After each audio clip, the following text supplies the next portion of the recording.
Hello, नमस्कार।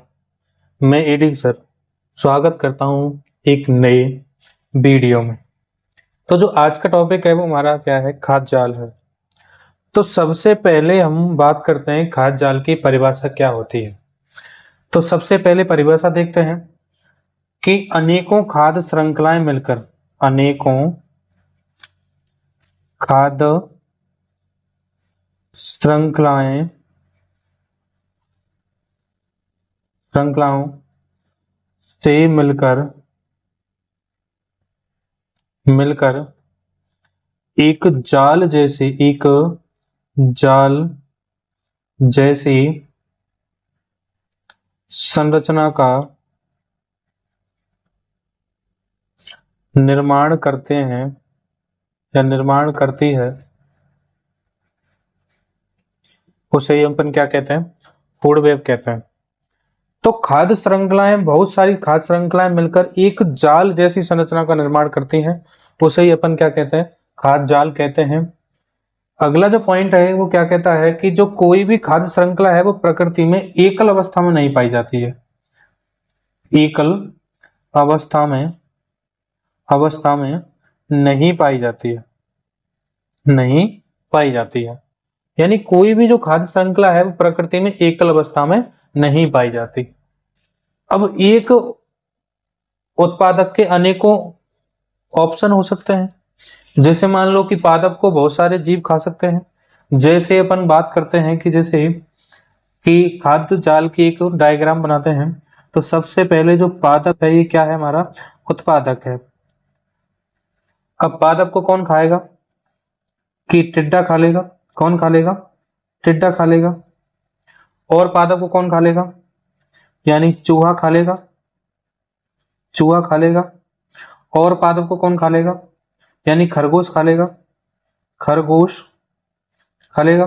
पादप को और कौन खा लेगा, यानी कीट पतंगे, कीट पतंगे। यानी खाद्य जाल में एक जीव के अनेकों क्या हो सकते हैं, ऑप्शन हो सकते हैं। जैसे पादप है वो कितने ऑप्शन मिल रहे हैं, यानी टिड्डा भी खा रहा है, चूहा भी खा रहा है, खरगोश खा रहा है, कीट पतंगे भी खा रही हैं। इसको आगे टिड्डे को कौन खा लेगा, कि मेढक खा लेगा। कौन खा लेगा भैया, मेढक खा लेगा। मेढक को कौन खा लेगा, कि सर्प खा लेगा, सर्प खा लेगा। सर्प को कौन खा लेगा, मोर खा लेगा। और मोर को कौन खा लेगा, बाज खा लेगा। मोर को कौन खाएगा भैया, बाज खा लेगा। ऐसे ही मान लो कि अब टिड्डा है, टिड्डा को कौन खा सकता है, यानी छिपकली खा लेती है, छिपकली खा लेती है। छिपकली को कौन खा लेता है, सर्प खा लेता है। सर्प को फिर मोर खाएगा, मोर को कौन खाएगा, बाज खाएगा। ऐसे हमारा चूहा है, चूहा को कौन खा लेगा, यानी बिल्ली खा लेगी।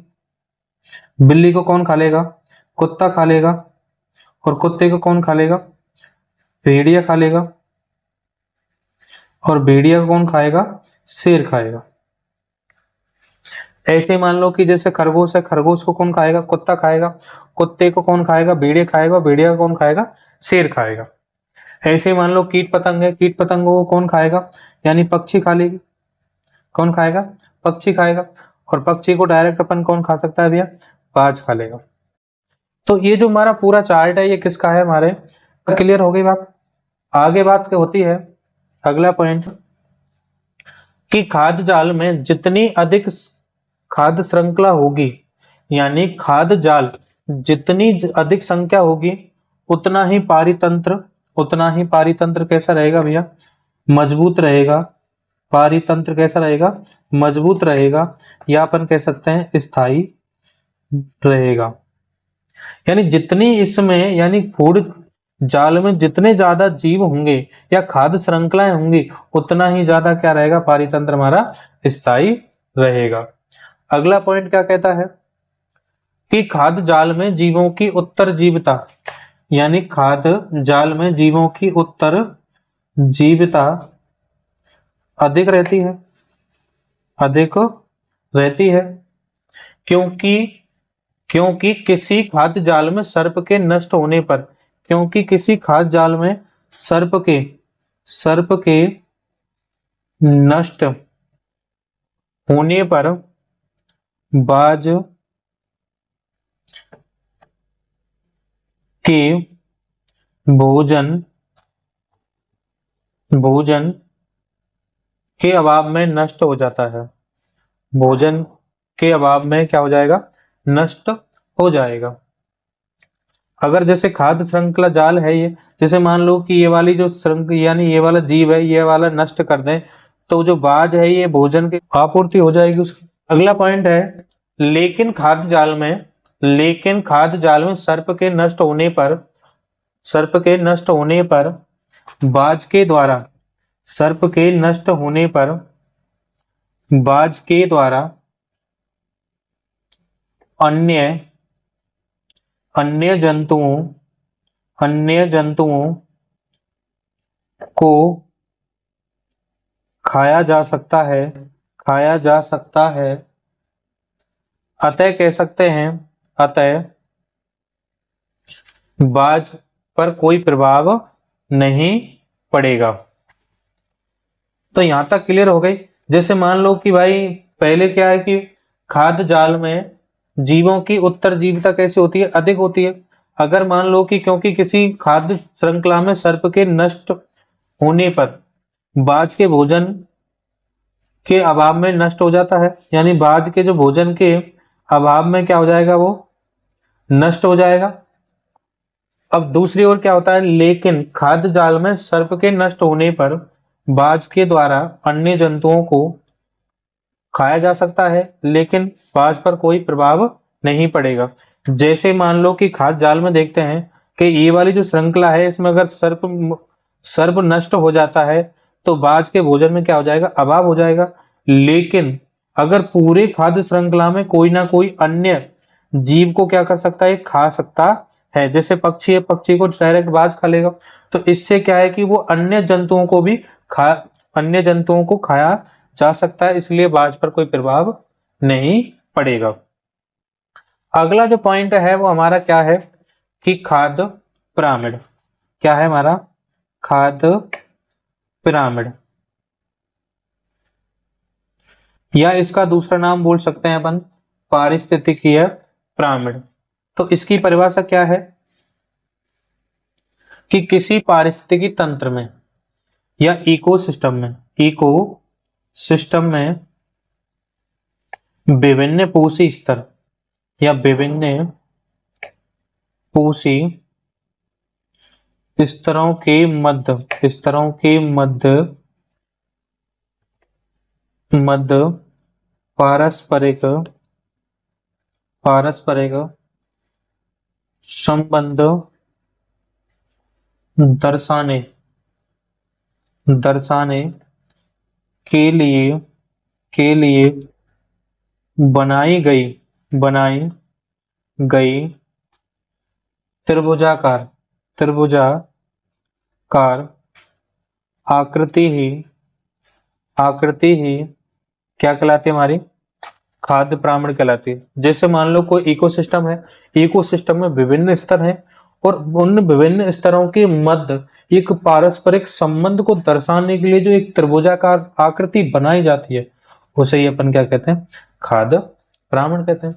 खाद्य पिरामिड हमारे कितने प्रकार के होते हैं भैया? कि 3 प्रकार के होते हैं हमारे खाद्य पिरामिड।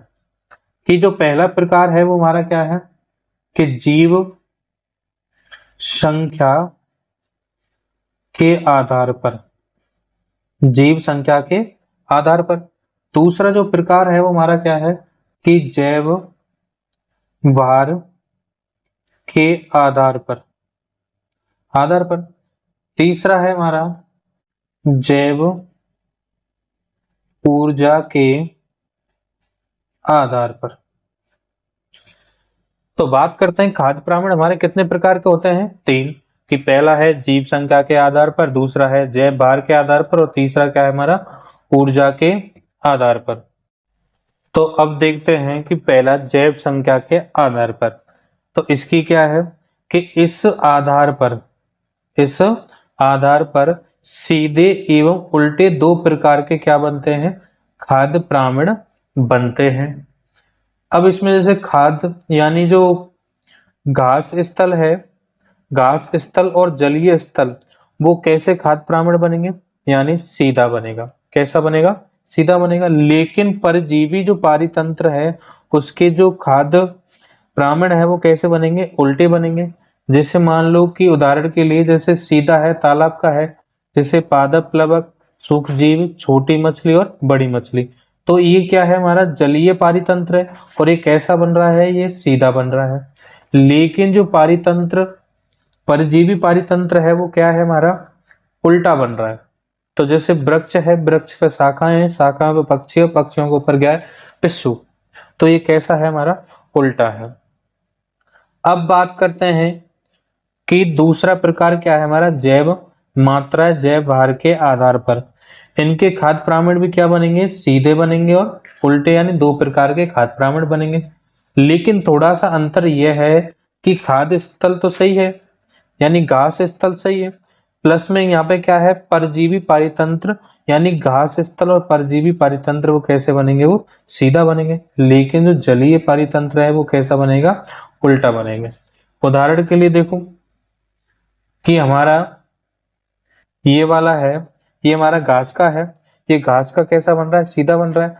जैसे घास है, घास कीट कीट है, मेढक है, सर्प है और हमारे बाज है। लेकिन ये वाला क्या है हमारा कि जलीय पारितंत्र है, क्या है जलीय पारितंत्र है, क्या है हमारा जलीय पारितंत्र है। तो कैसा बनेगा, ये उल्टा बनेगा। तो पहले क्या आएगा हमारा कि पादप प्लवक, प्राणी प्लवक, छोटी मछली और बड़ी मछली। ये हमारा क्या है कि परजीवी पारितंत्र है, परजीवी पारितंत्र है। जैसे ये कैसा बनेगा, सीधा बनेगा। तो वृक्ष, पक्षी और हमारे जू। अब आगे बात करते हैं कि तीसरा प्रकार क्या है हमारा जैव ऊर्जा के आधार पर। इनके आधार पर सीधा सा क्या बनेगा, केवल प्राण बनेगा, वो भी एक प्रकार का, वो भी हमारा कौन सा, सीधा। जैसे मान लो उदाहरण के लिए जैसे उत्पादकता, प्राथमिक उपभोक्ता, द्वितीय उपभोक्ता और हमारा तृतीय उपभोक्ता। तो उत्पादक में हमारी जो ऊर्जा होगी वो कितनी होगी, 1000 जूल। अब जैसे ही अपन जाए प्राथमिक उपभोक्ता में देखेंगे ऊर्जा वो कितनी होगी, 100 जूल। द्वितीय उपभोक्ता में कितनी होगी, 10 जूल। और तृतीय उपभोक्ता में कितनी होगी हमारी, 1 जूल।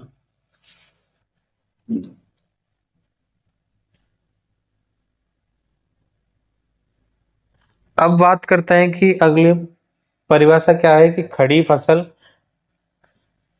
तो विशिष्ट समय में, यानी एक खास समय में किसी पोषक स्तर में, किसी पोषक स्तर में उपस्थित जीवित कार्बनिक पदार्थों की मात्रा को क्या कहते हैं, यानी जो उपस्थित जीवित जो कार्बनिक पदार्थ हैं उनकी मात्रा को क्या कहते हैं, खड़ी फसल कहते हैं।